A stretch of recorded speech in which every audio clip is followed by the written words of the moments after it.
Hello everyone, welcome to Kanoni Scientia. Today we will discuss about the very important but small topic of CPC, that is Civil Procedure Code 1908. The topic is caveat petition. First discuss what is the meaning of caveat. Caveat एक Latin term है जिसका meaning है let a person beware.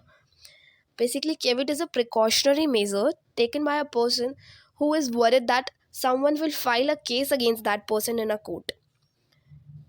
कुछ examples लेते हैं, जैसे कि आपका किसी के भी साथ कोई इशू हो गया, मैटर हो गया, सो आपको लगता है कि वो कोर्ट में जाकर सूट इंस्टीट्यूट कर सकता है आपके against.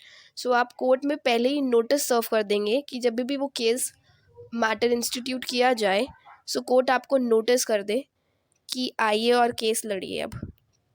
And no, please be noted that it is filed only in a civil matters. The person who filed the caveat petition is known as caveator. Who may file the caveat petition?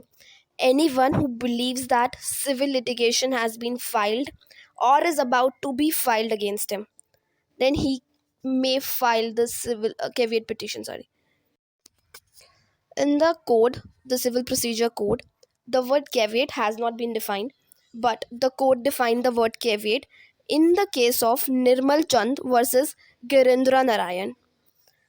Court said that a caveat is a warning giving notice to the court not to issue any grant or take any step without being given to the party lodging the caveat. इसके लिए हमें civil procedure code में legal provision भी given है, section 148A of CPC 1908, right to lodge a caveat. If आप सब section 1 देखेंगे then उसमें हमें पता चलेगा who may lodge a caveat. Any person claiming a right to appear before the court on the hearing of such application may lodge a caveat. Subsection 2 में कैविएटर की duties दे रखी हैं कि कैविएटर को नोटिस सर्व करना पड़ेगा दैट एप्लीकेंट को through registered post.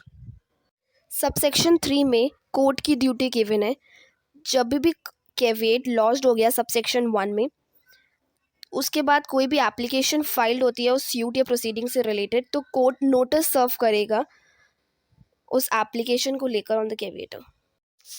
Subsection 4 में duties of the applicant given है. एप्लीकेंट नोटिस देगा कैविएटर को जो भी वो एप्लीकेशन फाइल करेगा एंड जो भी उसके साथ डॉक्यूमेंट्स और पेपर्स फाइल करेगा in the support of his application. So duty है एप्लीकेंट की, वो कैविएटर को नोटिस करेगा उससे रिलेटेड. सबसेक्शन 5 में कैविएट पिटिशन की लाइफ गिवन है, मीन्स मिनिमम कितने दिन तक caveat petition, the 90 days from the date of which it was lodged. If the period of 90 days has expired, then after the 90-day period, a new caveat may be filed. Caveat petition के पीछे क्या objective है? Basically जो caveat petition है ये follow करता है rule ऑडी ऑल्टरम पार्टम का, that no one should be unheard. कि कोर्ट कभी भी एक्स पार्टी डिसीजन नहीं देगा इस सिनेरियो में कि कोई भी अगर ऑर्डर, एक्स पार्टी डिसीजन वो होता है जब कोई भी पार्टी अपीयर नहीं होती है तो कोर्ट बिना उसे सुने उसके अगेंस्ट ऑर्डर कर देती है, एक्स पार्टी कर देती है.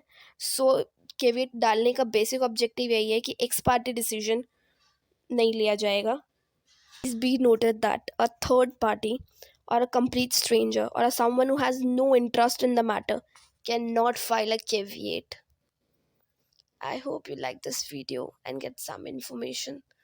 Thank you for watching.